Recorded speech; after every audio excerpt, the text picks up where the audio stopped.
We are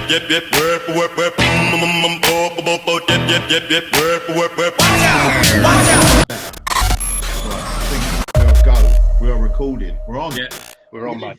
Look at this technology, man. Technology. We've like just taken a step in a different direction. Let's see. We're zooming it up now, adding a bit of video to it. See it. What do you know, Russ? You know what I mean? Back on the Positivity Podcast. You know what I mean? I know.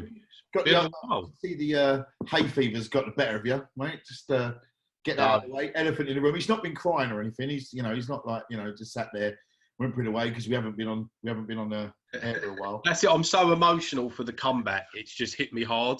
It's how he reacts when he sees me every so often. Exactly.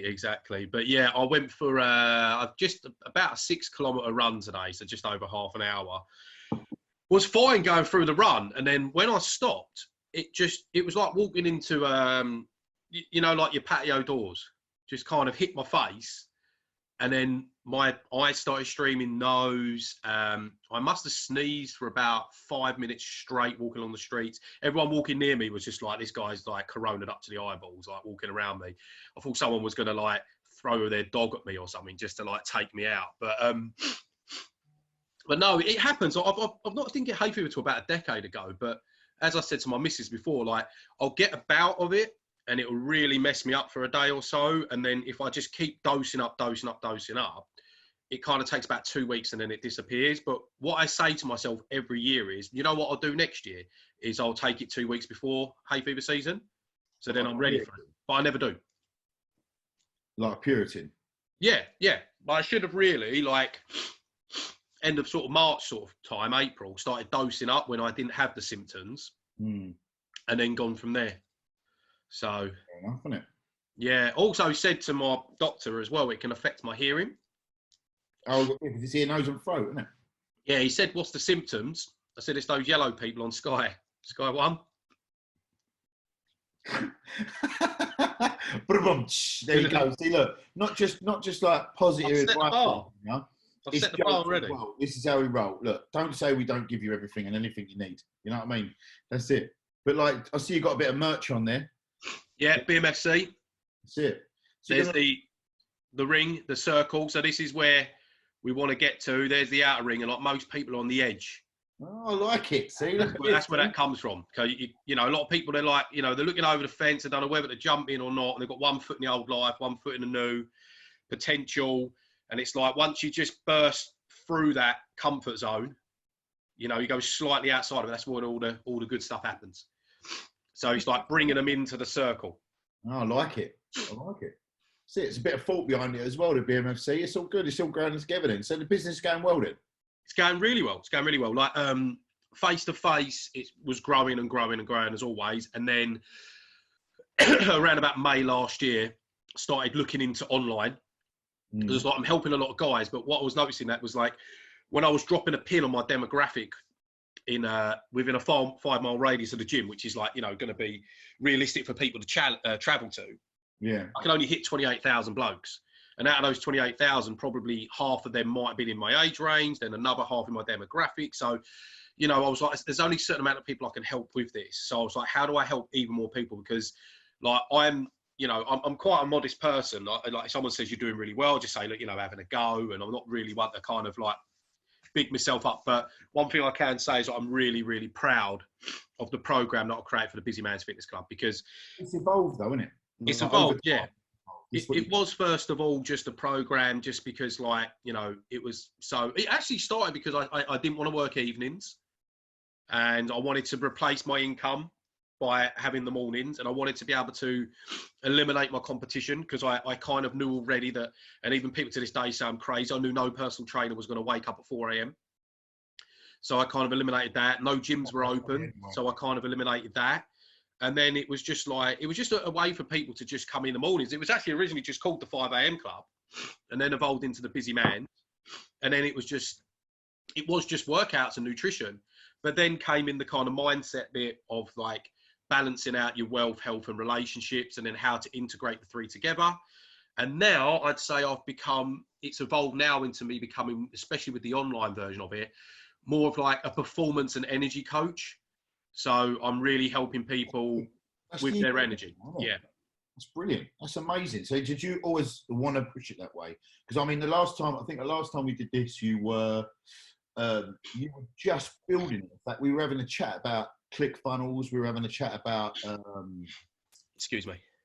Where was it? Was it email marketing? It was, and then obviously it's come to fruition. So everything is it just exploded, or has it been a progressive thing, or have you seen a lot of trial and error? Because I know you did a lot of email marketing stuff, and some of it I assume worked, some didn't. I suppose you've had time to do that, and you now got yourself in a good rhythm of everything's going. Yeah. It's slowly progressed. It's slowly evolved. Like I've never really, I just kind of like listen to what's going on around me. Do you know what I mean? And if it's something feels good in my gut, I go with it. And as I said before, like the program at first was just a way for me to like remove my evenings to stop me working so late. But now it's become my passion and what I want to do. And that's why I moved it to online last year. It's not work anymore. Pardon? It's not work anymore. It's not work. You're enjoying it. It's not. Yeah, exactly. Yeah, it isn't. It literally is a part of me. Like I live and breathe it every day. That like I am trying to be the leader and the model and to set the example and the bar for all of the people that come into my program. So I'm having to do what I said I would do. I'm having to do what I'm asking others to do, so that I'm not saying do as I say, don't do as I do. Yeah, example. Yeah, and you're accountable. Do you know what I mean? That's it, isn't it? Exactly, yeah, and it has evolved, yeah, massively. Like I've invested into myself quite a lot recently as well, especially over the last 4 to 5 months on like performance coach and energy coach, mindset training, working on my own morning routine, my own physiology, and this is all this stuff has benefited me so much. Yeah. That I just want to pass that knowledge on, and I just wanted to, and I am now with. Especially like you're inside of the program, John. You've seen the feedback we're getting from the clients. It actually is becoming what I wanted it to be, which was it was more than just here's your program, here's your nutrition. It's like let's make you let's create more energy, let's create more focus so that we can actually earn more money, be more productive, spend more time with our family, doing more quality things, having more leverage, having more freedom, all while trying to drop body fat. Well, that was the initial thing. It's good, but this is the guinea pig sort of stage though at the minute where you're at now, isn't it? This is the first real big one that you push forwards. Yeah. Now, this is the first time. Excuse me. This is the hay fever, guys. You can hear, so it's bad. But yeah, this is the first one. We're coming towards the end of the 6 weeks, so I think we've got one more week after this week. Of me actually putting everything together. So kind of like. The Bruce Lee stance of him taking every martial art and boxing and so on and choosing what he thought was useful and what wasn't to formulate his own martial art, which was Jet Kune Do. So what I've done over the last year is I've taken every element from the nutrition, the exercise and the mindset that I've learned, I've invested to, I've read up on, what I've been practicing, and kind of built this into the BMFC online mansformation, not transformation, mansformation. And one of the things is the word I've come up with is that one of the slogans is that we want to stop men self-flabbertaging. I love that. I think so not self-sabotaging, self-flabbertaging. And as you know, it's you do have your workouts in place. You do have your nutrition in place. There are guidelines, but each week we're training you on how to be a better man, how to be the modern day man, how to be the leader for yourself, how to be the leader for the family, how to get everything out of life. As you've seen, we're doing training on habits, we're doing training on energy, on physiology, we're doing on training on how to get more out of your business, out of your life, on focusing on your attention. Like we have a daily planner that we fill in, talking about your morning routine, everything like that is everything that it's evolved into, and it still is, and so far so good. Yeah. So, I mean, obviously, when we first started talking about this, and you obviously were the trainer in the gym with Jerry East, who I was on his podcast the other day, actually, and now you've progressed onto the online side of things. What's the next stage now for you? Are you going to start training other trainers and other people how to do this, or do you want to keep down this route, or do you maybe want to split and do both? What's the next stage for you you'd like to go to? Yeah, I mean. Next stage is what I say now, maybe completely different in a year's time, but where I see it going to, as we got, my brain's always going all the time. But yeah, where I can see it is that I've been in the industry now for 13 years. And And I've done everything from like management, personal training, online. I've done fitness lecturing, the whole lot. But the last 5 years, I've spent a hell of a lot of time building a face-to-face business. So building group training, one-to-one training, and just recently transitioning to online. And I've invested tens of thousands of pounds into coaches to learn how to do this, how to upskill myself, whether it be a book, a course, a mentor. And like, I naturally fell into teaching years ago. My mum even said to me when I was a kid, like, you'll make a great teacher one day. I never had plans on being a teacher, but I've always wanted to pass my knowledge on. Even when I used to do weight training before I was a personal trainer, I wanted to naturally just teach my friends how to work out better, even though I wasn't qualified. You know, I was like, come to the gym with me. I'll show you how to get, you know, bigger arms quicker. Or like, I've read this book, and I read Arnie's Encyclopedia of Bodybuilding when I was like 17 years old. You have to be a bodybuilder to lift it up. And naturally, I just wanted to, like, all of the nutrition knowledge I learned, I just wanted to tell my friends. So I think natural progression for me is like, where I've moved online, I want to teach men to become better versions of themselves, like physically, mentally, financially, relationships, the whole lot. Yeah. That also, where I've been able to create a lot of wealth, freedom, security, and leverage with my face-to-face business, the natural progression to me, which has always been in the back of my head, which is what I am going to action as soon as we're back in the gyms again, is I want to help personal trainers create more freedom, more time, a more sustainable business. I'm not talking about becoming one of these 6-figure, 7-figure gurus, because, you know, anyone can create, in my opinion, a program for 6 weeks to get you to make 10 sales at $1,000 each. But you can't say you're now earning 6 figures, because that money isn't yours yet. And you haven't created a business. Pardon? Sustainability, isn't it? Like, there's no, yeah. Because I thought I was there before. 5 years ago, I had my biggest month, and it was like 14,800. I thought, yeah, I've hit it now.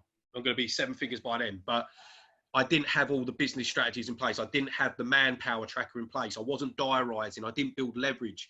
I wasn't looking at how to monetize the business, all these things, where it was like, I'm spending so many hours exchanging time for money, I would reach a ceiling, and I was feeling burnout and everything else. Yeah. So I think there's a lot of personal trainers now that would just be happy, you know, if they could add, I don't know, 1,000, 2,000, 3,000 pounds a month to their income without having to actually put in a lot more time.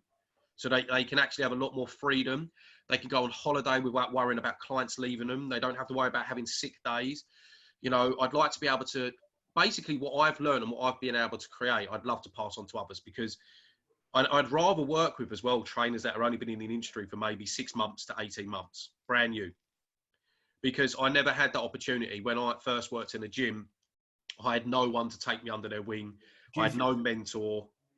Do you think that's because you want to get to them before they start getting bad habits? Or do you think maybe that's because if you start them off on that journey now, they're on the right foot? So obviously and then they're going to get on the right place, you know, they're going to get the right mentor. Yeah. I want them to fast track it. Yeah. That's what a lot of people see, this Instagram thing where, like, obviously you have so many different, look at this. That's the perks of being at home. That is, loads of people FaceTime. Brilliant, isn't it? That's it. I think it's actually my daughter on my iPad. Yeah, it is. Now, you see all these Instagram guys, and they're all saying, oh, we're a personal trainer, and we're on a 6-figure, 7-figure. You said it, like these gurus of training. But what they don't realise is that the 6-figure, 7-figure thing comes from them selling it to you, not them actually physically doing a personal trainer, unless they're obviously like J-Lo's trainer, or they train The Rock or something like that. Then that's a different story. That's your acceleration to just stardom, to where you want to be.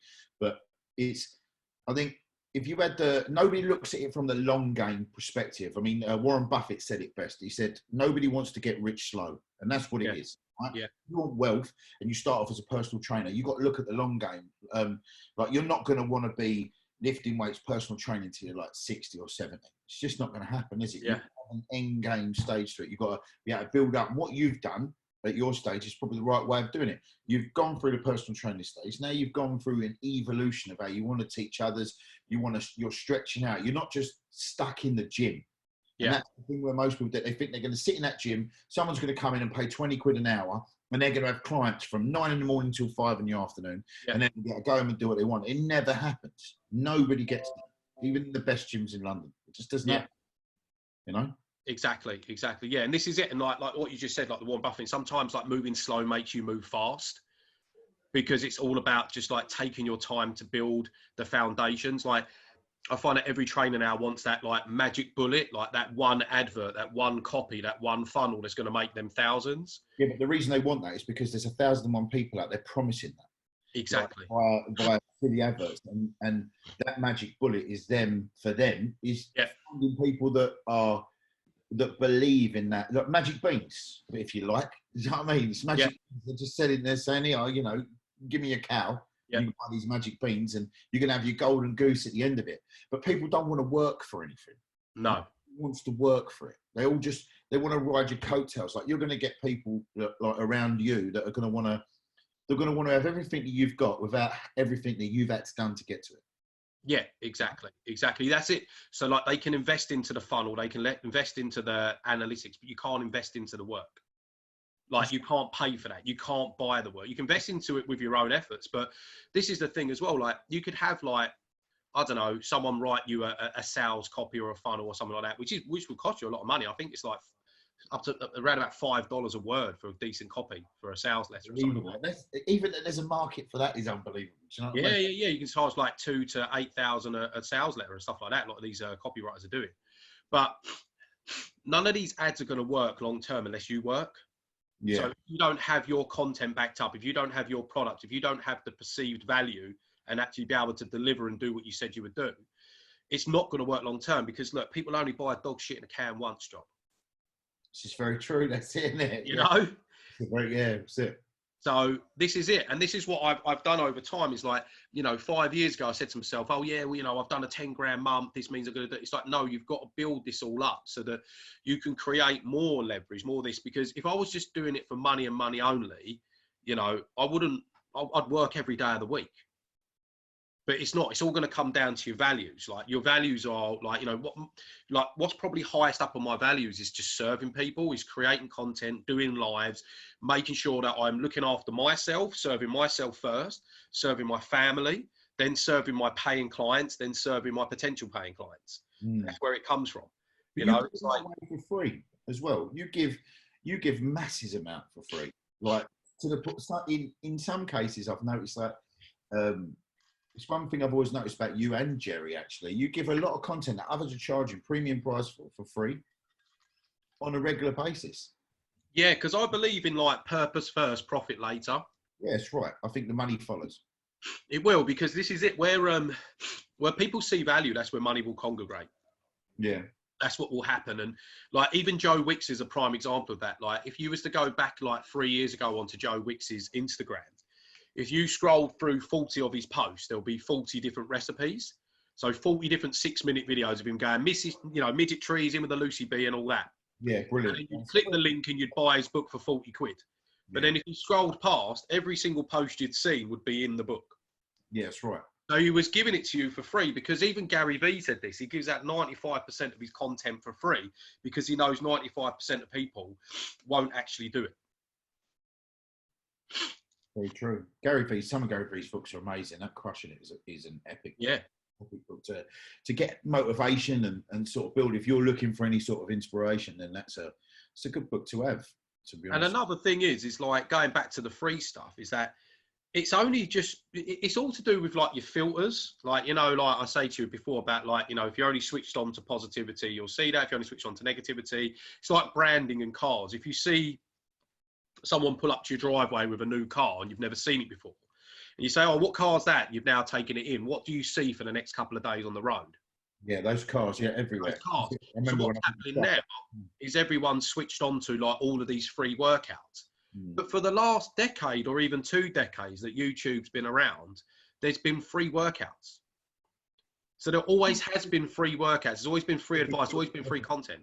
I see, you could learn, I say this to my children all the time. I say, you live in a very unique time. You could learn anything you wanted, anything. And then literally, I mean anything. Yeah. Anything. If you want to learn how to podcast, it's there. If you want to learn how to be a personal trainer, it's there. If you want to learn how to copyright, it's there. Everything you need is there. There's no abundance of premium or free or everything, you know. anything and everything that you want is there. Exactly. And you can learn it all and you can absorb it all and you can action it all. Like I said, like it's only because now people are stuck at home and they're looking for inspiration. They're looking for something to get them going without them investing. Okay. And there's nothing wrong with people wanting stuff for free. There really isn't. But the thing is that like, it's always been there, but it's more apparent because people are searching for it. But look, I'm never going to stop giving free content. I'm never going to stop giving free value. I'm never going to stop trying to help people doing Q&As, this, that, and the other. But what connects the dots between them getting the result in the time they want is actually investing in themselves. Yeah, action. Action. Because look, if you pay for something, you pay more attention. If you value it more, there's more risk. You know, you're going to actually, you're 100% more likely to take action and do it if you've invested in something. If it's from £1 to £1,000, you know, because you can learn to play the guitar on YouTube, but the quickest way for you to get from A to B is to hire guitar lessons from a teacher. Also, it's getting a mentor. Getting a mentor. That's the way. Not a lot of people believe in that, though. Not a lot of people believe in the whole, like, in getting mentors. And I'm not going to lie, I didn't either. Right, until you realise that I went to a few seminars. I've watched lots of videos about different things like that. And it's better doing tried and tested methods. I've always been, when I was younger, it was always a make my own mistakes thing. And that's not always the best way. Don't get me wrong. I still follow my own gut and I still do make a lot of mistakes and stuff like that. And that's how you learn. But there's a lot of people that know a lot of things and that can take a lot of the donkey work out of it. It's always good to have someone who knows what they're talking about. Don't struggle. For the sake of what? A few quid? You know what I mean? This is it, yeah. It doesn't mean you have to like go and get a 10 grand loan to have a business mentor. It could be just like, even investing yourself is like buying a £6 book from the internet, like Russell Brunson, you know, like .com secrets or something like that. You are investing in yourself, but it's investing time. But just having someone that is there to coach you, who has already done it before, has already proven they can get those results with other people, is going to fast track you there a lot quicker. Yeah, of course. And you're going to pay less what I like to call dummy taxes. Okay, because in my opinion, time is a far more precious commodity than money. You know, time is so much more valuable. And if you're trying to get like progression quickly with your business, with your health, with your relationships, and you just keep failing and failing and failing, I get it. Like you learn from these failures and there's lessons to learn. But if you're still getting nowhere, you know, it's like you're on a treadmill every single day, then you are paying dummy taxes, in my opinion. So it's worth you investing in yourself. Like, even if it's just like a low entry, something like that, like a book, a course, a trial, you know, even down to a gym membership and so on like that, it's going to push you to do it. Because if you've paid for it and you see value in it, you're gonna yeah. Sorry about that. So that's all right. It gives me a chance to blow my nose. This hay fever is killing me. It's all good. That's it. No, it's people like calling me up. No, it's good though with the business, the way that you've sort of progressed it and everything else. It shows it can be done. Because a lot of people are very disheartened about going into any sort of personal training in any way, shape or form, just simply because they don't feel as if there's any money in it. And because the gym market now is totally different. Like they see it as it's saturated, same as anything else, but and podcasting and other stuff like that. Someone said, if you're doing a podcast, said to me, you know, you're never going to get anywhere with it. But the way I see it is, it doesn't matter how saturated the market is, cream will always rise to the top. Yeah. You know what I mean? If you're giving out really solid content, people will find it and people will want to get involved with it. And if you're a really solid personal trainer, people will find, like, there's so many people online doing online videos, but people are still gravitating to Joe Wicks, you know? Yeah. It's well known for it. You know, there's a niche for everything. These people are clever enough to realise that we was in a pandemic. We were obviously, everyone's got to stay at home. Let's get on and, you know, and do it. Joe, like, be under no illusion, Joe's on YouTube, right? Joe's doing those for free. But Joe's earning money.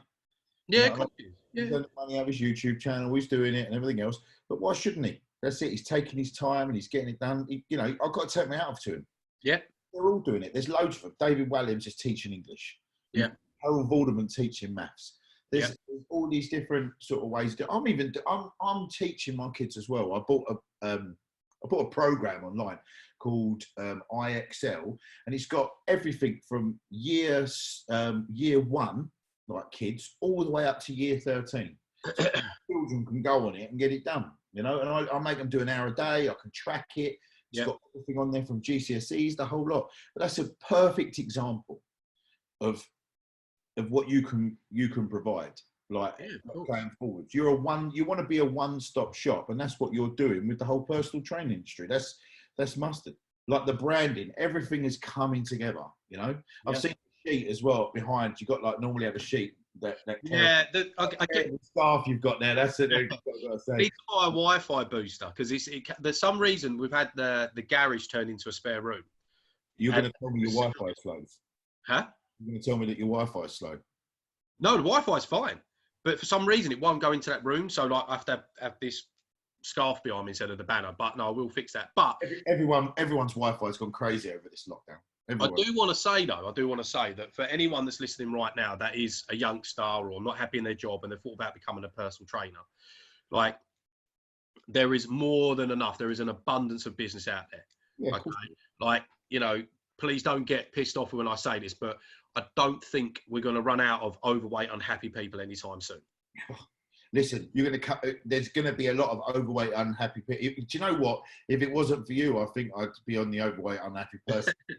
But this is the thing, is like if you've got a room full of mums and dads, you know, and their kids were about to leave school or college, whatever, and you ask them like about what job should they go for? You know, should they go get work in an office, the family business? As soon as you'd say personal training, it's like a swear word. It's like, oh, no.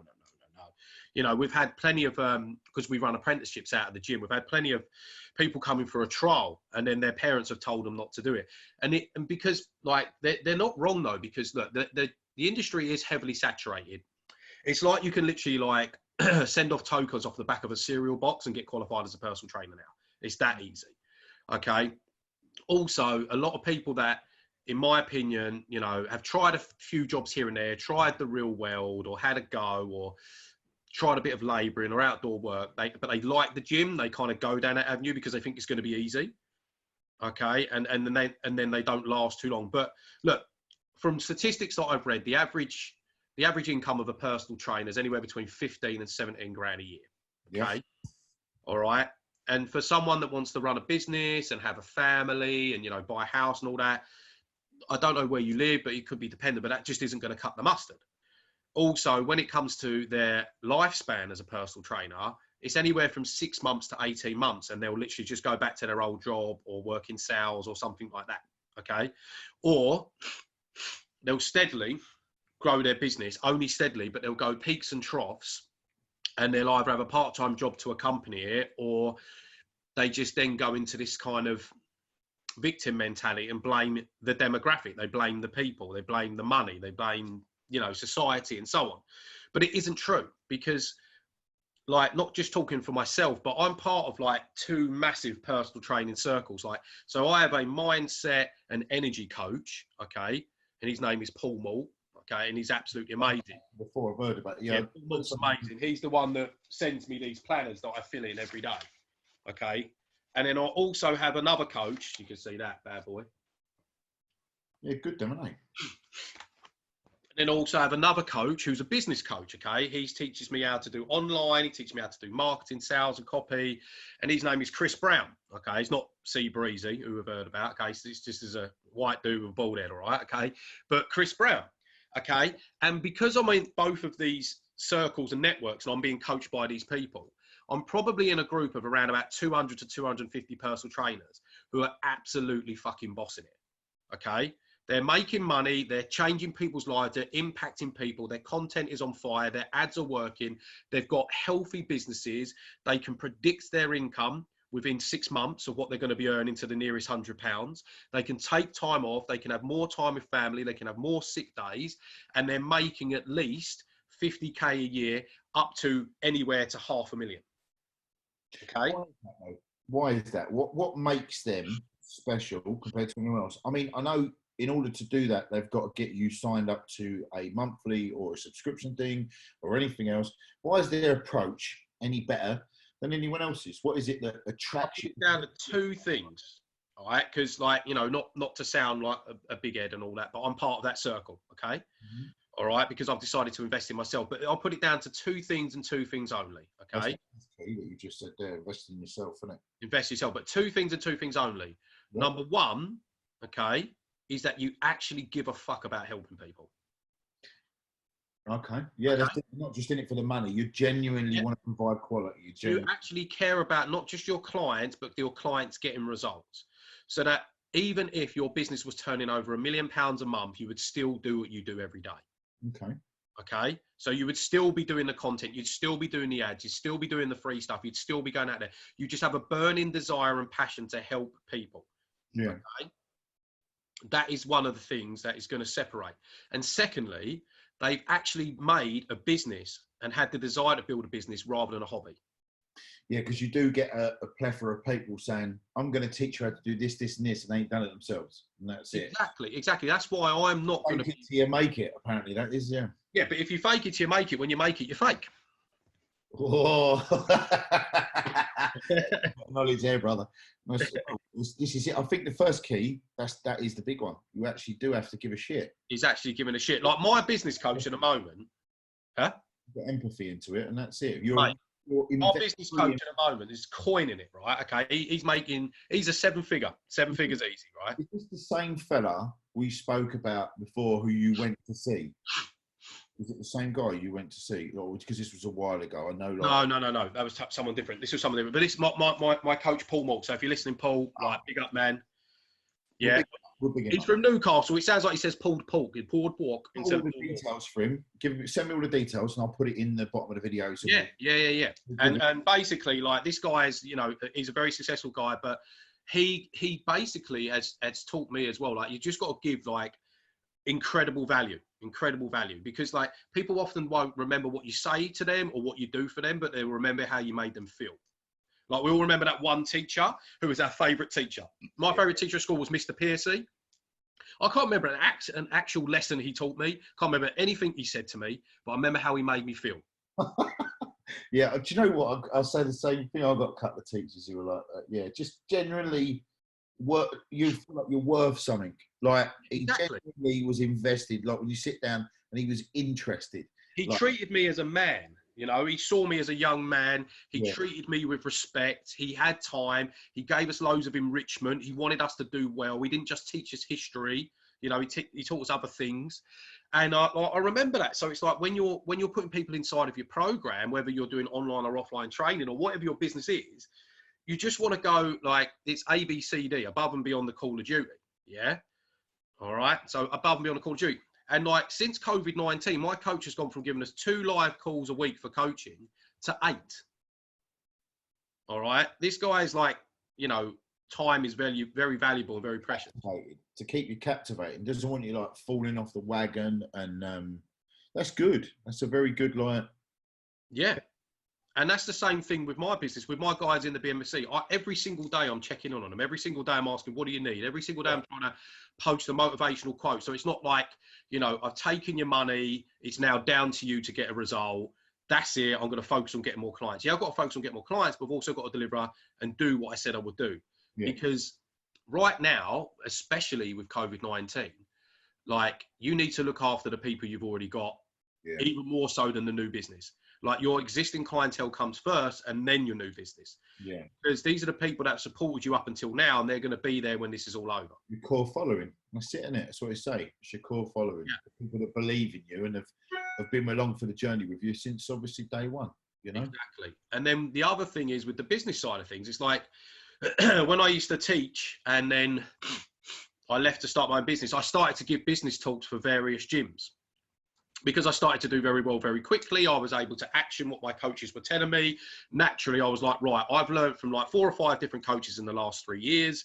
I want to kind of put all of this together and help other personal trainers. Mm-hmm. And this is how I got to work with Jerry again before ABC opened. So Jerry had another gym. He invested into me to be his coach. Okay. I really helped him progress his business, which was his other gym in Southend. And then he then came back to me opening ABC and said, I want you on board. Yeah. Okay. And this is the thing, I naturally wanted to teach. So I kind of fell into coaching other personal trainers. And I still do it now with the guys that we've got in ABC. I look after them, I mentor them, I give them anything from, content, copy, ads, you name it. But most of all, what it is, it's actually building a sustainable business. It's building like a client generating machine, a client performing machine, whatever you want to call it. That is the difference. Because if you're not, I remember I used to sit into rooms with other trainers. So like friends of mine that owned studios and were struggling and so on said, can you come and give a business talk? And I used to sit in front of the trainers. There'd be 10, 20, 30. And I'd be like, right, who can put their hand up right now and tell me what they're earning in September to the nearest 50 quid? Silence. I'd be like, okay, can you tell me by in July to the nearest 50 quid? Silence. I was like, do you know what your income was last week? Do you have targets? What's your KPI? Like, how many leads do you generate? How many sales do you generate? How many turn up? How many get an offer? How many referrals? This is all stuff that you would do if you ran your own building company, or you ran your own sales office, or you ran your own t-shirt distributing company. Yeah. They're not setting themselves KPIs and so on. And these little things is where that you can see what your weaknesses are and your strengths. So your strengths you can double down on and get more yield, and your weaknesses is what you can bring up to upskill yourself. Because if you don't feel like you're good enough, you're probably right. So you're obviously good enough at something at that level. So what's the gap to bring you up to good enough at this? So you just have to get the insights and fill the gap. That also trickles down onto your clientele, because they can see that. Yeah. And they're there to be pushed and motivated and everything else. They're not there to listen to your bullshit. They're there to, like, you know, they want to be different. They're there for a reason. They want to train. They want to be different. They want to be better. You know, if they can see that you're not, and it's almost like fake, they can see that it's fake. Yeah. You know, and that's not a good thing. Exactly. Oh, excuse me. Yeah. Oh, hay fever, brother. It's no good. It's like roller coaster. I don't suffer from it, so it's like, people keep calling me on Facebook. No, I'm going to be talking to some guy later anyway. This is what's handy with having these circles. There's another guy that he mainly helps people with kind of like their enzymes and their endocrine system and stuff like that. What's that? So your central nervous system, like, is all like electrical signals to the brain that tells it to do something, like your peripheral and central nervous system, which is like pain and reactions and all that. Excuse me. But then when you've got all your hormones in your body, your hormones are governed by your endocrine system, and your endocrine system is chemical messages to the brain. And these are all to do with like different glands in the body and so on. So this could be anything from like insulin, testosterone, estrogen, adrenaline. So almost like a body hacking sort of thing. Yeah, and he said like he could potentially help me with the hay fever. He was talking about something, or I can't remember now. But you developed it though, didn't you? Because you never used to have it. You never just had it. Turned up. He mentioned some kind of toxicity in my body. Yeah. It just sets off. That's a weird thing, isn't it? How you can just all of a sudden just sets out. It's not something that I have a problem with. My mum, same as you, she developed it as well. Just thought, must be a family thing. I don't know. Maybe it is then. Maybe that's what it is. Yeah. And this brings me to something as well, like what saying about that, right, is that the reason why most trainers lack a strong business is because they're not providing solutions to people's problems. That's business 101, isn't it? Yeah. So if this guy said to me, if he said to me, I could cure your hay fever in 14 days and it costs you 200 quid, take my money. Take my money. If he can show me a list of people that he's done that with, some testimonials or whatever it may be, I'll be like, take my money. If you can cure my hay fever, done. So this is the thing. It's like, it's not just about losing weight and feeling better. It's solving a specific problem. It could be that, you know, it could be to get people to stop self-sabotaging. It could be getting people off the booze. It could be people creating a more calm, centered and stress-free environment. It could be that you want to get back to your old figure from when you had children, whatever it may be. Is having a dialed in specific problem that you can solve with your product. That's when you're going to separate yourself from the rest of the market, and you're not going to be comparable, and you can actually charge what you're worth so that you can make more money in less time, but get more committed clients. So they're going to get better results, and they're going to get better results, which is going to reflect on your business, build a stronger business for referrals and new business to come in. And it just all works from there. It's a good way of doing it. Yeah, that's it. Yeah. So how long does one of your courses sort of normally take? Is it something that if people listen to this now and they're interested and they want to jump on at any stage, can it be done? Or do you offer bespoke ones, or you rather people jump in? Is it like, you know? Well, to be fair, like not to sound bad, but bespoke would just doesn't work. It would take too much time. Do you also find that one of the things that I find that I really enjoy is the camaraderie between, because I've been doing it for like nearly 5 years now. I've noticed that the core guys who we had from the original, as well as the new guys who come in, we almost boost each other up, and the camaraderie helps rather than a one-on-one. Because it's one of the things that I've suffered with being off, obviously during the COVID thing, and obviously isolating. Everything else falls into place, and I can train. I just miss coming in the mornings with the guys. Yeah, I just think I need the gym. I can train, just not as good. You know, there's a stage, there's something that I just struggle with, and I prefer to be in there. I don't know whether it's I need that solace, I need that escapism of being in there. I don't know what it is. That platform. Gary the other day as well. Just it's the one thing I mega struggle with. Like, I've got all your workouts and everything else, and I do them, and I can train at home. I just prefer it. I like to be in that environment. You know what I mean? Yeah. I just need it. I think I just need it. That's it. You know? No, I miss it too, though. I miss it. I miss the interaction. I miss the motivation. Like, don't get me wrong. Like, online personal training isn't for everyone. I mean, I've even had people like say, I admire the results that you get online, but I could only do it face to face. It isn't for everyone. Sneeze. Bless you. I just find it, I think it's being someone who's so used to being in there, and I like having all the tools in front of me rather than having to sort of, I think as well, once you get used to being at home, once you get used to all the bits and that, bless you, and everything else, it's easy. In the gym, you've got all the tools in front of you. It's a playground, isn't it? You know, you can teach anything, build anything, and do whatever you want. At home, you've got to try and makeshift everything, you know? Yeah, this is crazy. Should an advert for different hay fever therapies just to like, you know. Yeah, we should have like a little ad break now for some hay fever. Russ's hay fever treatments. But no, you're right. But yeah, how the face-to-face busy men's work, yeah, it is. It's like an initial 6 to 12 week commitment, isn't it? So, yeah. And then there is a framework to work from. So we're building the foundations up week by week. So the first thing is like, we want to fix your calories, which we want to fix your metabolism. Yeah. So we want to get your metabolism higher first, so that when we make a cut, we can drop more fat quicker. Yeah. We want to sort out like your eating windows as well, because we're massive fans of intermittent fasting. It doesn't work for everyone, but it does work well for the majority because they're busy guys. Yeah. Then we want to kind of fix your physiology stage by stage, like working on your energy, your posture, your environment, your language, your hydration. We're going to take a look at your diet, what stimulants you're on, alcohol, whatever it may be, so that we can kind of see the gaps of where we can like replace these with other things.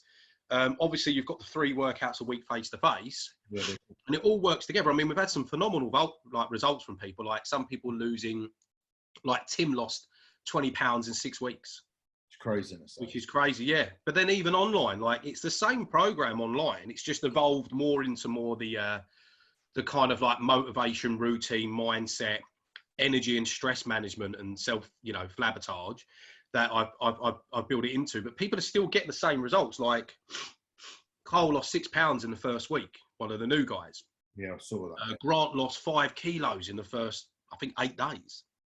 Yeah, it's phenomenal. It's like 11 pounds. You think as well though, I've always been a big advocate for clubs. Like, and when I say a club, I mean like you've said it before, you struggle to get people to self-invest in a gym membership, and then you say my cousin obviously is spending 30 quid on a beer membership. But I've got these different, and I do that because I enjoy it. Like I like the whole subscription. I like being part of something and everything else. And I must admit, being part of like the Busy Men's Club in the mornings and stuff, you are a bit part of a little sort of crew and a little sort of a clique.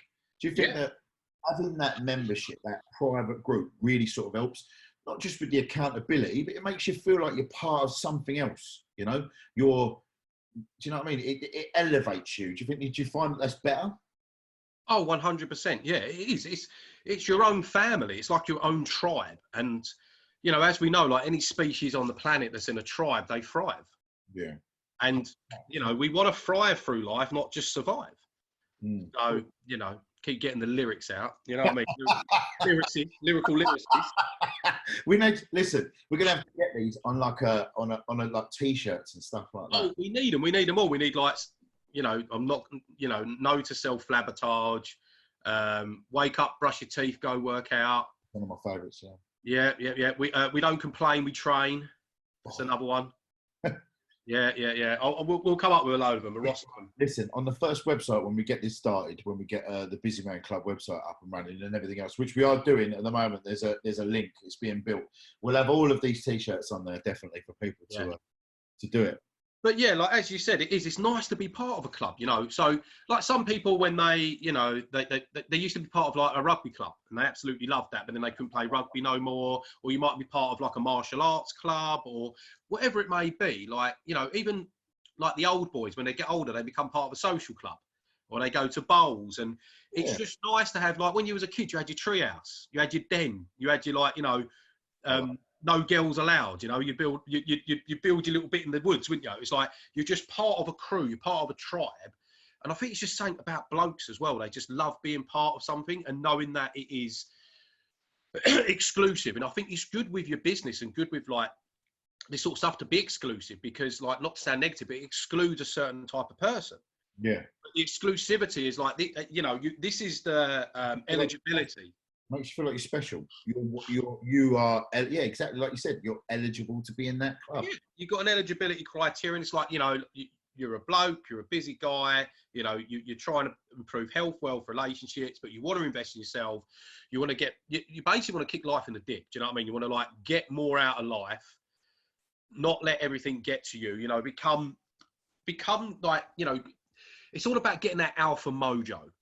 Prestige, isn't it? Prestige, yeah, that's a great word. Prestige. We had the alpha mojo once, and I always put it down to like brushing your teeth. You know, like if you go to the dentist and he says, look, you know, your gums are bad, your teeth are bad. Have you been brushing your teeth off? You say, no, well, I brush them once a week, or then twice, maybe 3 times. He says, look, go brush your teeth twice a day. You come back twice a day for 3 weeks. He says, look, everything's perfect. You don't then stop brushing your teeth, do you? You keep going. You keep going. And it's the same thing about like with your relationships. When you first met your partner, like you put in so much effort in the beginning. Like you dated them, you did this, you opened the car door, you pulled out a chair, and you did that. It's the work, John. It's the work. You did the work to get the outcome. Yeah. And the level of the work is the level of the outcome. So the level of the effort gives you the level of the result. As we know, what you put in is what you get back. But then when you get comfortable, you're like, well, I don't need to do those things no more. And I don't believe in maintenance. I don't believe in maintenance. You're either growing or you're dying. Okay, you're either growing. So your relationship is either growing or it's slowly dying. You're either going up the curve or down the curve. So I'm not saying that you've got to like start, you know, doing all the things, but it's still like once a week. Why can't you date your wife? But dating your wife could be, I'm just going to make your beans on toast with a candle and I'm going to bath the kids. And make the effort. Continue to make the effort. Exactly. And it's the same thing with you. Yeah. You don't love me less. You want to keep things going. You got to, with everything, keep it fresh, keep it moving. Yeah. And it's the same for your business. You put in all this effort, you've got to do the same. It's the same with your body and with your mind. It's like, you know, if in order for me to get lower body fat, I need to work out for at least half an hour a day, 5 to 6 days a week, or at least 45 minutes a day, 3 to 4 days a week. And I need to drink at least, you know, 4 liters of water, and I need to be in a calorie deficit. But I don't go on a treadmill for 8 hours and expect to get abs. It's the process every day. And people just aren't, I find, invested into the process. They're only invested into the outcome. Want to work. It's hard work. Yeah. Don't want to work. Maintenance, yeah. 100%. But then it's the same principle with everything. You could go running for the first couple of weeks and you ain't going to be marathon fit. You're not. A month, 2 months, 3 months, then you'll start seeing results. You've got to get over that initial thing. But a lot of people don't want to put that work in. They don't want to go through that. And so they want it for free. You know, they want to ride your wave. But there's no quick fix to getting it.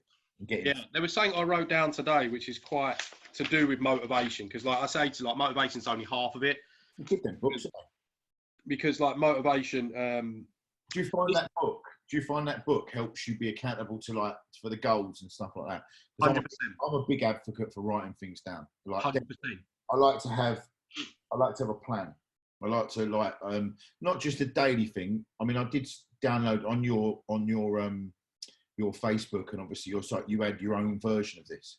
Yeah. I started to use it to write it down, and I do different versions of it. I use notes on my phone quite a lot. I like to have some sort of plan progression. Yeah. Well, the next step is actually I want to build a mini ring binded version that I actually post out with a T-shirt to the clients. So they'll get 90 days worth of planning, a T-shirt, so on. But going back to like the motivation thing, right?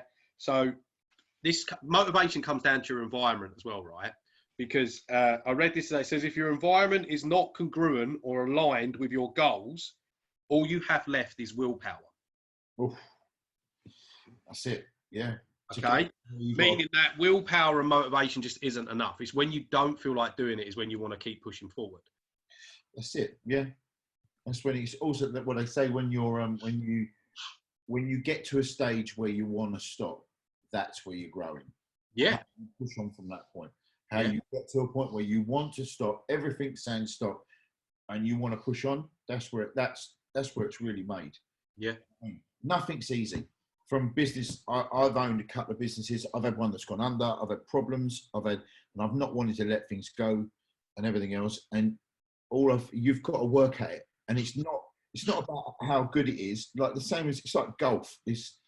I love that game, and that just frustrates the life out of me. But it's not about how well you play when you're playing well. It's about how you play when you're playing shit. Yes.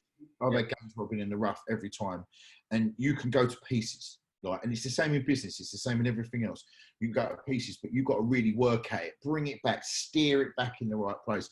And not everyone's got what it takes to do that. No. It's just you've either got it, you ain't. And I've also said to you before, we've had this conversation. Some people are meant to lead, and some people are meant to follow. And that's not me being derogatory in any way or anything like that. Everyone's entitled to do something. But some people are just not leadership material. They're just not. They just haven't got it in them. They would rather plod and be poked the right direction. And some people think, well, I could do this better. I'm going to do this better. Yeah. People like that. You can't, not everyone's like it. Yeah. And there's nothing wrong with that, man. Like everyone's got their role to play in life, and I like to use the words like players or spectators, but you've got to, I think what it is as well, because I spoke about this in a podcast a year ago with you about the player, spectator, victim and terrorist mentality. That's it. Yeah. I remember. Yeah. And what I've learned since then is that the only reason why you're going to get to those levels is because you haven't actually wrote down or agreed to your willingness and your expectations to change. So, for example, like if you manage staff right now, or your children or your partner seem to always anger you or frustrate you and let you down, okay? The only time you get frustrated and angry with someone is because they've not met your expectations. Okay. Yeah. However, if you haven't already agreed your expectations, it's going to continue to happen. Yeah, how will they know? Exactly. So if you've got like a member of staff, like an apprentice, that keeps doing a job wrong all the time, and you keep going, oh, for fuck's sake, and all you do is get angry. It's the only reason why you get angry is because they're not meeting your expectations. Or you haven't trained them properly and you're just expecting them. Exactly. So if you haven't agreed and trained them on what the expectation is, how the fuck are you meant to ever get over that? Yeah, that's right. Yeah. Okay. Some people can't teach, can they, as well? But this is but you can also set your expectations for yourself. Yeah. So this is where people get disheartened. This is where people like come off the track when it means them getting a result, because they don't set their expectations. So they say they want to drop 10% body fat in 10 weeks, but they don't say to themselves, like, on a scale of 1 to 10, 10 being the highest, what is my willingness of effort? So what am I willing to put in effort-wise? If you actually say to yourself, are you willing to go? If you say I'm only going to do a 7 out of 10, so then when you only get 7% body fat instead of 10% body fat, you don't get frustrated. You accept it for what it is, because I've said that. If you say, like, what am I willing to sacrifice? Well, I'm only willing to sacrifice at a 7 out of 10 level. I'm not going to sacrifice wine, cheese, and Netflix.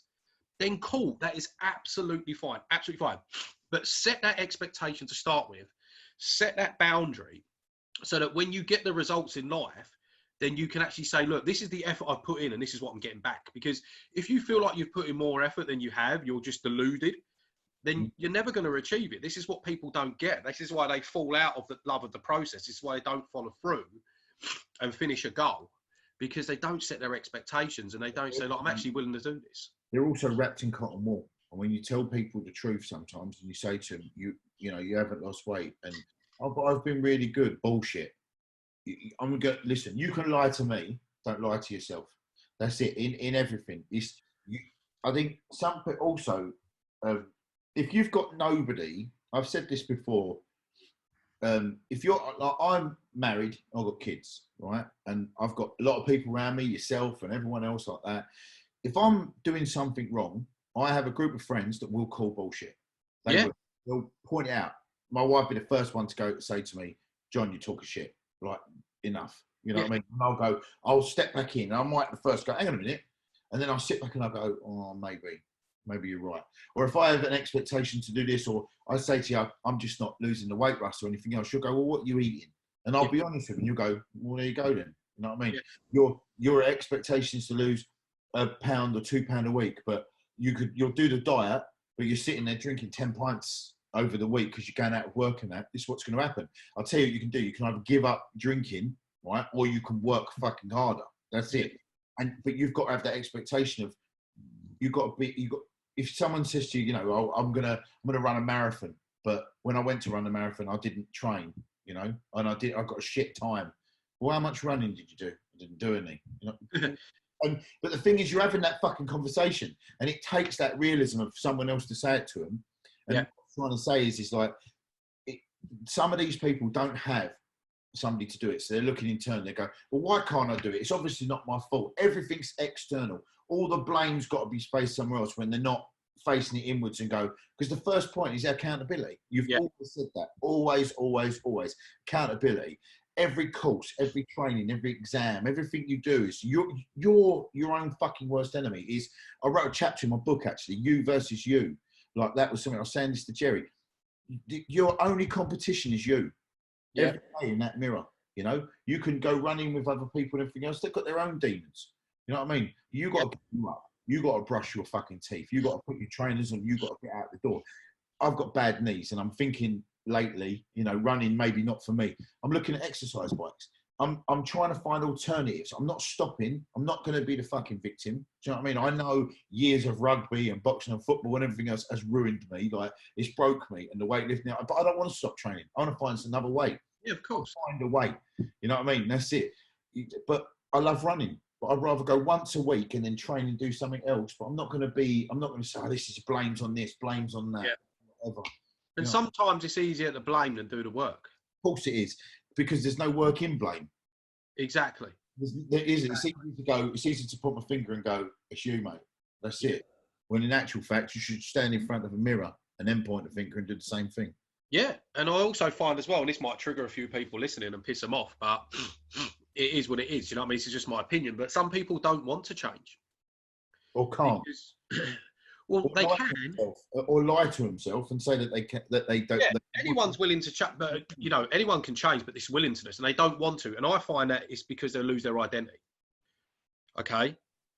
Because if they actually change and start betting themselves, they'll have something that they can't moan about anymore. They won't have anyone feeling sorry for them anymore.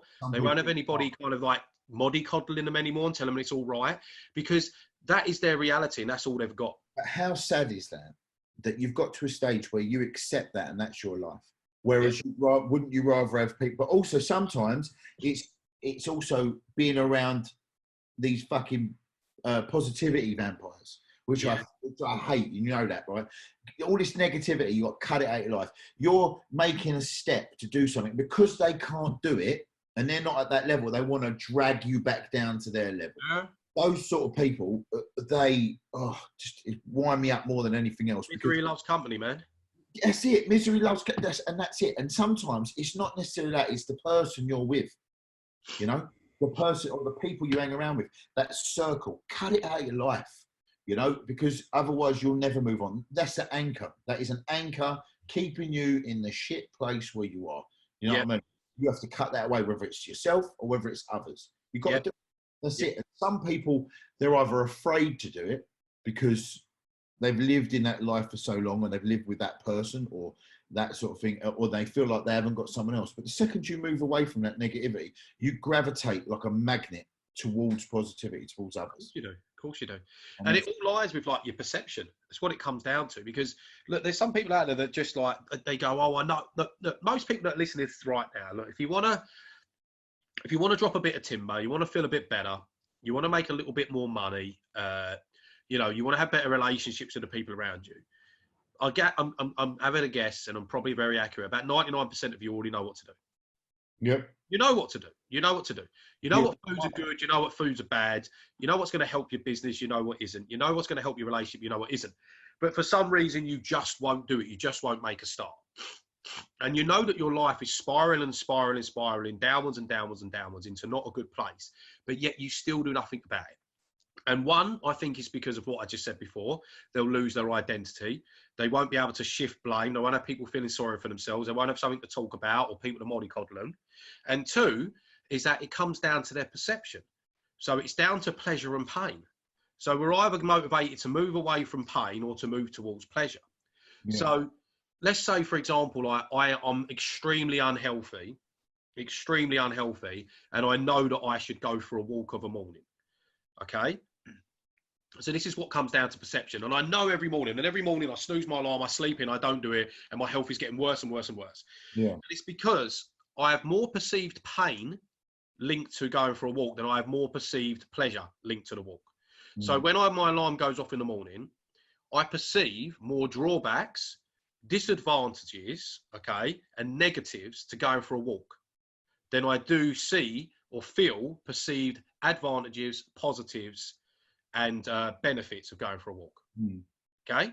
And the same thing as well is that when my alarm goes off, if we flip the script, I see more benefits, advantages, and positives of laying in than I see negatives and so on of actually getting out of bed.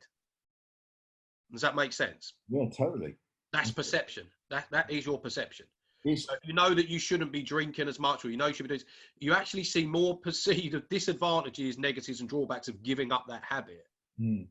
Or changing. So like, you should change, everything else around you is falling apart.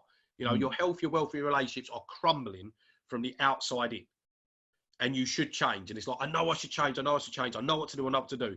But I perceive more negatives, disadvantages, and drawbacks to changing than I do not. That is it. Makes sense. That's it. I think then it's mindset. Mindset is key, isn't it? We've said this before. Mindset is key. But you can teach people mindset. You can, but people, I think if you want to go on about mindset and change that much, you've got to be willing to learn. That's it. You've got to be willing to make that step and going. And it is you're going out of your comfort zone. That's what you're doing. You are going out of your comfort zone to do something different. But then it all still boils down to accountability, because you can only help them when you're with them. You know, when they're at home or when they're away from you, they've got to stay at the fridge. They've got to stay. You've got to get up in the morning. You're not going to be lying next to them, kicking them out of bed and saying, listen, get up, man. That's it. I'm not going to be here banging the gong at like 4 a.m. or whatever else to be there. You give people all the tools, you know, that's it. You can let them go and do what they've got to do. But it's all down to accountability, isn't it? And you've got to want to do it. It's a 50-50 thing, you know? Yeah, exactly. It's turning your needs into wants. Yeah. Oh, that's good. That's it. So what's the next stage then, Russ? What is next? What's the next big thing for BMFC? Well, BMFC is where do you want to be? Where do you want to be? What's the aspiration of where you want to be? Like, you know what I mean, going forwards. I want to just impact as many blokes as possible. Yeah. Okay? I want to make sure that I can impact as many men as possible to be leaders for themselves and their families. I want them to increase their energy and focus, get their alpha mojo back, so that they can make more money. Excuse me. This is the hay fever, not me trying to talk about health. Make more money, have more time off, spend more time with their family, have more experiences, less sickness and, you know, bad health and ill health, and basically just like absolutely smash the arse out of life. That's what I want. And I want to just take it on the biggest scale possible. The next thing is developing the 6-week coaching program into a 90-day. So it's 40 days at the moment. It's going to be 90 days. But I do know that it's going to be harder for people to actually invest in themselves at a higher ticket. Okay. Even though it's a medium ticket. So I'm going to be developing a 28-day challenge as well. Yeah. Okay. I'm still thinking of a name for it, but it might be like a kind of like 28-day feel-good challenge or whatever it may be. But that's going to be like you dipping the toe in to see whether you're coachable from me, you enjoy my coaching, my course. Yeah. And then from there, you can move into 90 days, and then it's going to be a year program. Because... Go on, sorry. No, just saying it, like, it's about staying consistent. It's like, I don't ever not want to have a coach. I don't ever not want to be this, because then I'm not going to level up, and it's like, it's building that. But I want it to not only just make these guys like fitter and healthier, I want them to be better at their business, be able to work harder. But then I'm obviously going to branch out more and start taking on more coaching clients that are personal trainers. So newbies in the industry, or ones that have been in the industry for about up to 18 months that are struggling. Because I want them to have the start that I never had. I want them to have the coaching that I never had. I want them to be able to fast track to where I am, being in the industry for 13 years in 3. Okay. You know, to save time. And I don't want to charge them the earth for it either. Yeah, that's the key. I really don't. I don't want to charge them the earth. I want it to be a reasonable investment. It'd be less than a pair of Yeezys. All right? There's an idea. I've never bought a pair of Yeezys. What, the resale value or the value when you buy them? Probably the value when you buy them. The resale's a lot more in it. But yeah, it'd be less than the price of a pair of Yeezys, and like, you know, you're probably 10x your investment in the first couple of months. Yeah. But not only, but with me, it's not about money. It's not about me saying to you, like, I'm promising you this money and that money. I want to promise you a business that you fucking love again. Yeah. A business that doesn't take away from your family and your health. That's one of the things I love about you. Like, I have seen you give up money because you turn around to people and said, look, this is probably not for you. Yeah. After a couple of weeks of doing it, I don't think this is right for you. I think you are wasting your money, and because you're not going to put it in. I'm not going to just take your money just for the sake of it. The most people do. I've seen you do that quite a few times, which is good. I think when you see someone doing that, if after that, even then they go, no, look, stay with me, I'm going to sort it, then they're silly. Yeah. 1,000 people out there that will just take your money and give you nothing. Exactly. You know? That's it. But if you were going to give advice to anyone who was looking to invest in themselves, so obviously the biggest thing, I'm assuming, for someone like yourself or any business coach or mentor, not just for fitness, for everything, the biggest thing is somebody who's never done it before, and they're looking for a mentor, looking for a coach, and they want to take that first step. They're thinking, I don't know what, I don't want to give all this money to somebody. I don't know how what I'm going to get out of it. What are they looking for? What is that person looking for? What is it, to make sure that they're investing, they've taken the step to invest in themselves. They don't want to they're not going to get burned. What are they looking for? In you and in everyone else, what is it that they got? Is this for business related or for the BMFC personal training? From the BMFC personal training, you can do it. Even from a business, what is it that makes you easy to approach to make these people want to come and work with you? I actually do what I said I do. That's all I would say, because like as you said before, like this coaching thing has been more like MLM schemes. So it's coaches teaching coaches to be coaches. Yeah, I know a lot of business coaches out there, not to name names, but if you try and Google the physical products that they're promising that you're going to be able to sell, you can't find them. Yeah. Okay. I've had a lot of 6 and 7 figure gurus approach me, and then when I've asked them to send me an invoice with a VAT number on it, they've not been able to do it. Yeah. Okay. All right. I know there's loopholes and I know there's ways around it, but I would say that find someone that will teach you something just 1 to 2 levels below them. Yeah. It's all about levels. Like if I'm at level 2 and my coach is at level 4, when he reaches level 5, I reach level 3. I'm going to bring my clients from level 1 to level 2. Yeah. So like I said, I'm not promising my coaching personal training guys that they're going to be able to cover themselves in Ronseal and wear a bloody Speedo and step on stage with an 8-pack on their face. Because I've never done it. I wouldn't coach someone to be able to do something that I haven't physically been through myself, because I'm going to have no empathy. No empathy whatsoever. I won't be able to understand them. And once again, I'm going to have to fake it. Yeah. Which is I have to go, yeah, this, that, and the other. So I'm only going to coach what I have been through. I've been through the fire. Okay. I'm going to tried and tested stuff. And the same with business related. So if a personal trainer wants to work with me, I'm not going to coach you to making 250K a year, because I haven't actually developed a business to make that. Yeah, that's good. Okay, I'm going to be honest. Yeah, that's it. Honesty is the key. Honesty is the key, totally. That's it. Yeah, and also I promise to all of my clients that if you don't get the result that we've agreed to, I'll train you for free until you do. Really? Yeah. Well, that's good. So, what? Anyone who is this anyone who signs up? Like, and obviously they don't reach that time over that time frame before what you want. Yeah. As long as the accountability is there, I'm assuming. Yeah. Can't, like, come in face to face, online, business coaching, you name it. If we've set a goal and a target, you don't reach it within the time period that you've invested to, I'll give you all your money back. Oh, that's impressive because I've never seen that anywhere else. Yeah, I've got a lot of an accountability task in place just to prove it. Yeah. No, you've got to protect yourself. Someone just can't just come on and go, right, I've paid you the money. Because there would be a lot of that mentality of obviously, yeah, of course, money, whatever. But if you just pay the whatever it is or whatever you've agreed to pay or whatever deal it is that you've got and you don't do anything, then there's nothing, if genuinely it's a failing, which I've never seen with you before, but obviously, you know what I mean, then, yeah, if I I said to someone, work with me for 2 months on your PT business and I guarantee you'll be making, I don't know, like 3K a month and, not having to sell your soul to the devil. And if it got to that part and they were actually doing every single thing I asked and they didn't get that result, I would either 1, give them their money back, or 2, say, look, shall we work together for free until I get you that result?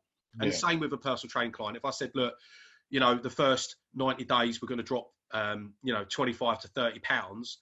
And if they did everything that they said, that they handed in their MyFitnessPal, they did the workouts, they logged, they didn't miss a session, and I managed to miss a trick, then I'll be like the same thing. Look, you want your money back, or do you want to just keep working until we get there?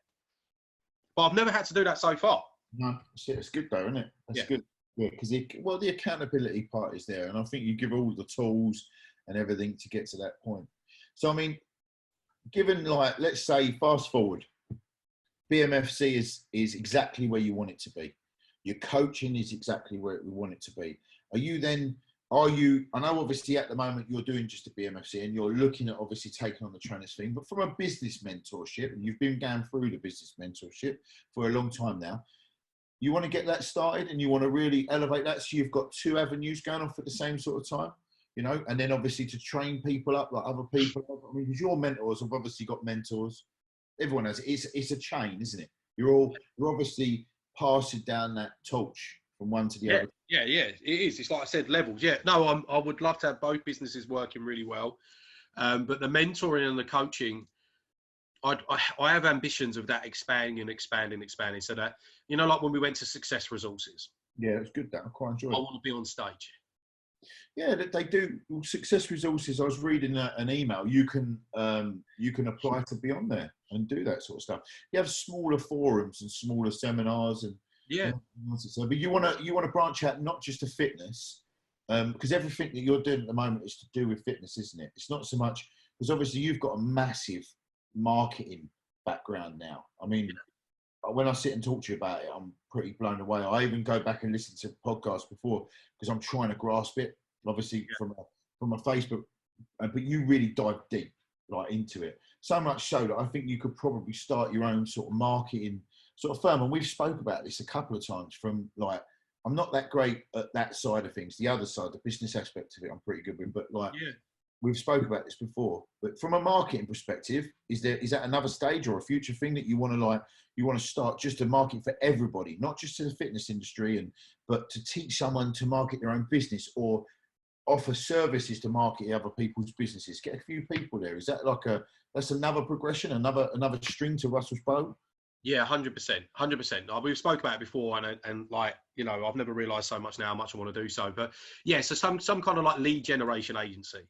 So generating leads for companies. So not just companies and personal trainers, but all avenues. And ever since day one of me starting my business, it was nearly 6 years ago, investing into my first mentor, just teaching me just little tweaks about Facebook and pixels and, email marketing and all this other stuff. And I've always had a very, very keen interest in it. It's the more I've moved down the line, I've moved further away from wanting to physically train people. Yeah. To more online, more coaching when it comes to mindset, behavior change, all of that other stuff.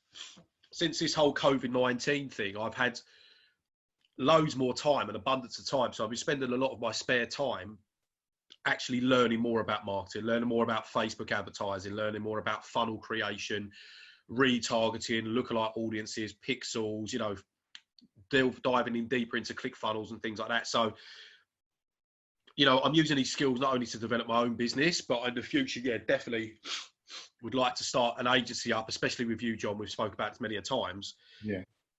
To have a BMFC like kind of agency to help get more leads for companies, because it's a great way of building an income, and also it's a business I'd enjoy doing. It is. Well, I mean, from the businesses that I owned, like from the pest control thing to other ones, spent fortunes on PPC, fortunes on Facebook ads, places like that. And I do think it is a case of you get out what you put in. Obviously, you're throwing it around.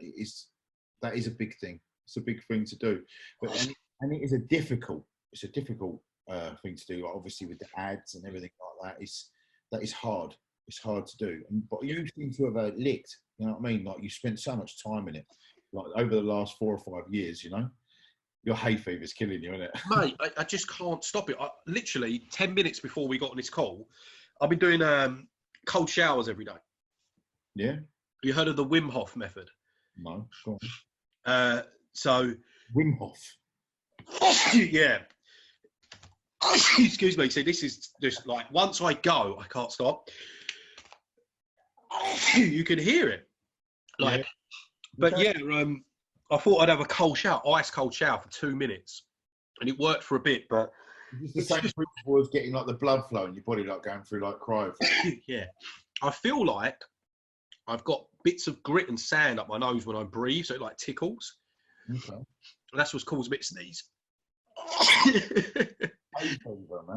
Mate, honestly, I rarely get them, but like once or twice a year. Wim Hof method you was talking about anyway. Go on. Yes, it's a guy. I can't remember where he's from, but there was a series about him. He's the bloke that like can run marathons like pretty much naked in the snow, and he can jump into like ice lakes and be submerged in. Is he I did see the guy. He did the swim with the Antarctic and that. I've seen him. Like Scandinavian or something like that. Yeah. I know the guy.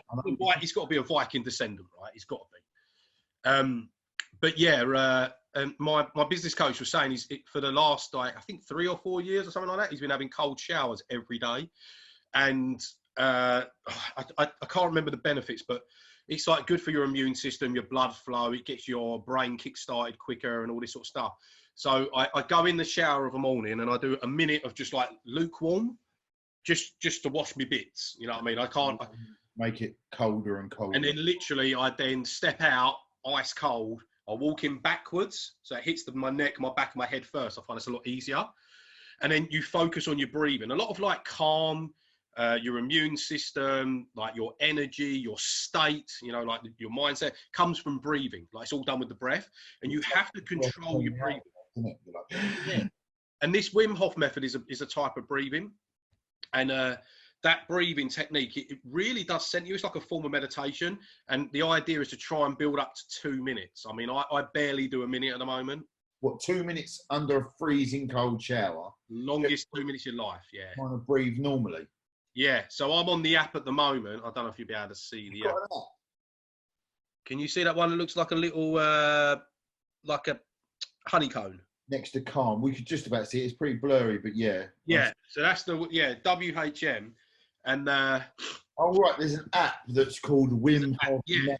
Yeah, an app. Yeah, and there's little videos and tutorials. It says to you about when you do it to make sure there's someone in the house and all that sort of stuff.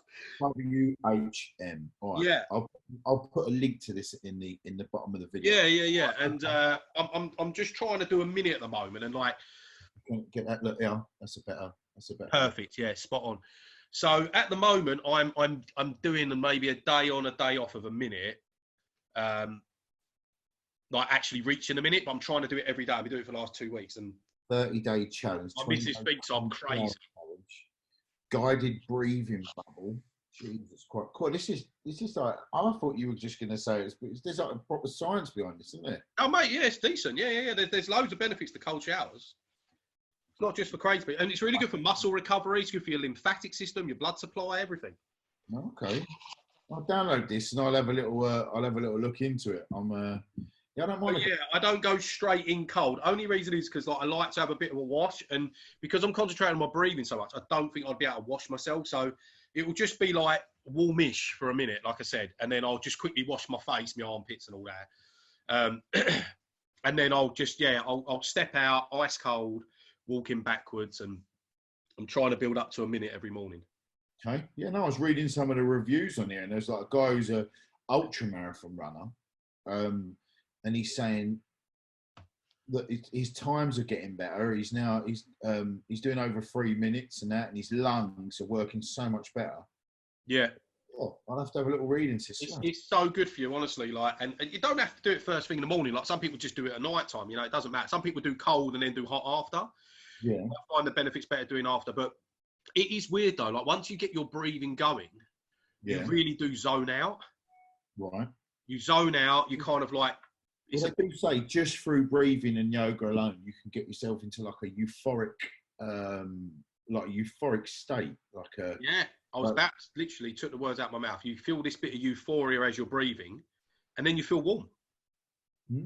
But as soon as you mess up the breathing and you take away your focus, but you don't be present, you go cold again, and then you just jump out. So, okay, that's good. So I've started doing meditating. Obviously, I've heard you talk about it, so I started to get into it and try and do at least like 5 times a day. I've downloaded this app called Headspace. Yep, Headspace. Yeah. Yeah, it's there. You can see it on the screen. Like there, Headspace, like a orange circle, and like all it does is it's almost like listening to sort of stories or people talking or noises, and you just literally just try and zone out. Now, when I initially first did it, I found it quite difficult because you're almost your own distraction. Yeah. Anything else, but then you start to realize that you embrace those distractions that's around you, and you almost go into a weird sleep-like state when you're doing it. When that was what I was trying to avoid, because I thought I'm going to nod off. Do you know what I mean? But it's not. Your mind's sort of, your body's just relaxing. You're quieting yourself, and it's odd because I don't want to admit, like, I'm not massively spiritual and all this sort of stuff. Yeah. You come out of it feeling a bit sort of brighter. I don't know. It's a weird sort of feeling. You're almost relaxed, and you're like, it's quite an odd thing to, Yeah. So like meditation is proven. So if you can do 12 minutes of meditation a day, it's twice as effective as rapid eye movement. Really? Yeah, man. It makes you smarter. It's turbocharging your brain. I see it. Even Arnie did it. Oh, I've got his. You talk about his bodybuilding, but I've got it, and I've got Russell Brunson's books as well, the old .com secret somewhere. It can't be just sheer coincidence that all these successful people that we look up towards have certain habits that we don't do. Quite their mind. No, I do. I read a lot about all the different habits. I do like reading books, and I read quite a lot of audio books as well. I listen to if I'm going on long car journeys or long train journeys and stuff, because I hate wasting sort of time. I don't. When I'm on the commute, I want to be doing something. Always doing something, learning something, reading something. You know what I'm reading at the moment? It's not a mindset book, but I'm only one chapter in, so I'll have to let you know on the next podcast. Is The Carnivore Diet. Okay. Yeah. Have you heard of Jordan Peterson? No. Oh, yeah, of course I have. Yeah, Jordan Peterson. Yeah, of course I have. I've seen him on Joe Rogan. Yeah, apparently it was first developed for people with like immune disorders and stuff like that. But there's one guy, Dr. Sean Barker. He's got PhDs and all that sort of stuff. He's been on it for years and years. And I'm not actually going to do it myself, but it's just an interest of mine. I just like reading about nutrition and all that. And I do eat a quite carnivore-ish diet. Like I still eat like, carbs. I love meat. Yeah, like I still eat rice. I still eat vegetables. But like most of my diet does consist of like beef, steaks, chicken, like cold cuts. I eat a lot of like prawns and avocado and eggs, and I'm quite caveman-ish. But this carnivore diet is like when people go hardcore, they remove everything, like even vegetables. So meaning like you're still cooking meat and stuff, isn't it? Not like it's meat. It's just meat, fish, and eggs. Meat, fish, and eggs. That is it. But I've only read a chapter, but like Yeah, this is not me like endorsing this or stuff like that. I'd never do a full on, but it's just it's interesting. But I'll give you a little update on it when we do. I know you're big on that. I mean, I know you love the fasting. I know you're a big advocate for fasting, for intermittent fasting, everything like that. Yeah, I love it. It makes me feel great. I don't know whether it's my body makeup or what, but I don't like feeling shaky and hungry. And I come training in the morning with you, fasted. Don't eat. I get up, coffee, Barocca, something like that. Maybe a bit of pre-workout, something. Come in there and that's it. And I'll eat later. But I couldn't fast up like for massive long periods of time. So like 2 o'clock in the afternoon. The 36-hour ones, that was the hardest thing of my life. 36 hours. Joe Rogan, see, I've heard him talk about it. Sometimes he goes a day without eating and they're big on it. But 36 hours. Like, didn't your body go into like famine mode? You know what I mean? Where it holds on to like food and that. So 36 hours. Normally, like, I mean, so what's an average intermittent fasting? 16 hours is my average fast. I'd say I average 16 to 18 hours a day. So we're saying you have dinner, say 7 o'clock. So from say 8 all the way through till midday the next day. Then 16 hours. Oh, I suppose. But the 36-hour one I did was I ate my last meal at 9 o'clock at night, and then I fasted through my sleep, obviously. Yeah. And then I fasted all the next day, and then I ate that morning at 6 a.m. Jesus. 36 hours, yeah. 36 hours. Well, I just thought I'd do it to see if I could. There's an app called Life Fasting, and So when you say fasting, I've seen the app that you say. We're talking like everything, like not water. You're drinking. Oh no! I was drinking water. I was drinking green tea, and I was drinking black coffee. Okay, let's get you going and everything else. But yeah, my usual fast is 16 hours. So I break my fast each day around about 1 o'clock, and I have my last meal of the night at 9 o'clock. But you know where fasting started coming from, didn't you? Like into the mainstream of like bodybuilding and fitness. It was I can't remember the name of the doctor. He's American. I listened to his speech about 8 or 9 years ago. So I've been doing this for a lot longer.